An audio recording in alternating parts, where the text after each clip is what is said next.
Bonjour tout le monde, j'espère que vous allez bien aujourd'hui. Mon nom est Gilles Lamotte. Aujourd'hui, nous allons apprendre à utiliser la fonction t.test pour comparer des données qui viennent de deux populations indépendantes. Je vais supposer que vous allez construire deux vecteurs numériques avec R. Dans une deuxième vidéo, nous allons en fait discuter qu'est-ce qu'on pourrait faire si nous importons des données d'un fichier. OK, donc ici, en fait, je vais créer deux vecteurs numériques. Un va être appelé x1, l'autre x2. Donc, j'ai mes commandes ici dans mon éditeur. J'envoie ça à la console et je vais afficher mon vecteur numérique x1 et mon vecteur numérique x2.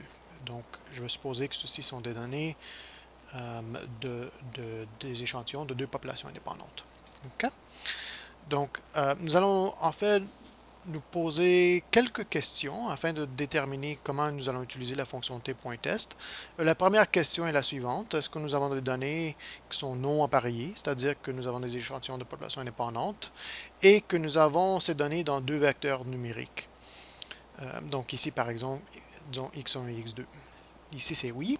Donc alors, je vais utiliser la fonction t.test de la façon suivante. Je vais mettre mes deux vecteurs numériques, comme le premier et le deuxième argument, dans la fonction t.test.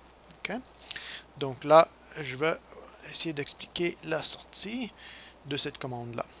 Donc ici, on voit l'indication que Welsh a été utilisé. Donc, c'est-à-dire que R, par défaut, va supposer que les variances de nos populations sont différentes. Okay? Ensuite, il décrit les deux vecteurs. Donc ici, j'ai le vecteur x1 et x2. Prochaine rangée, c'est la valeur observée de la statistique du test qui est une statistique T. DF, c'est pour degré de liberté. P-value, c'est la valeur P du test. Okay? Il y a aussi une description de l'alternative, donc l'hypothèse alternative. Ici, on indique true difference in means is not equal to zero. Donc, c'est-à-dire qu'en fait, notre hypothèse alternative, c'est que les moyennes de nos populations sont différentes. Qui veut dire aussi que dans l'hypothèse nulle, on suppose que les deux moyennes sont égaux. Okay? Il y a aussi un intervalle de confiance à 95% pour la différence entre mes deux moyennes. Et on affiche aussi les moyennes des deux échantillons. Donc, mean of x, ça en fait, c'est juste la moyenne qui vient du premier vecteur. Et mean of y, ça c'est la moyenne pour le deuxième vecteur. Okay? Donc là, on va voir qu'est-ce qu'on pourrait faire si on a des changements par rapport à qu'est-ce que R pourrait faire par défaut. Une deuxième question qu'on pourrait se demander, est-ce que c'est raisonnable en fait de supposer que l'égalité des variances, c'est-à-dire que mes populations ont des variances égaux? Si oui, je pourrais ajouter un troisième argument appelé var.equal égale à true. C'est-à-dire que je suppose que l'égalité des variances. Okay? Donc ici, je vais modifier ma commande que j'avais envoyée. Je vais ajouter un argument, c'est var.equal égale à true.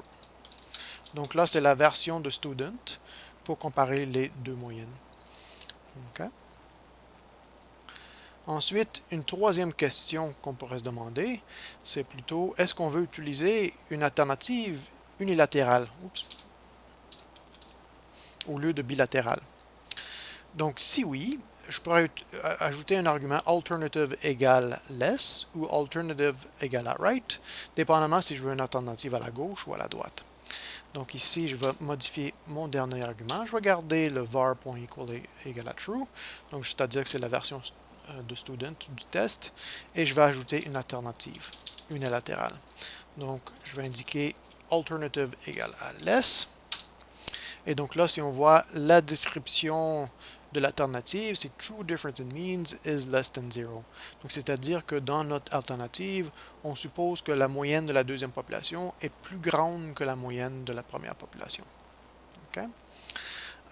Là, si j'utilise plutôt alternative égale greater, donc là, je vais lire la description de l'alternative. True difference in means is greater than zero. Donc là, c'est-à-dire que je vais supposer que la moyenne de la première population est plus grande que la moyenne de la deuxième population. Okay? Donc ça, c'est le tape.test pour des données qui sont non appareillées. Bonne journée.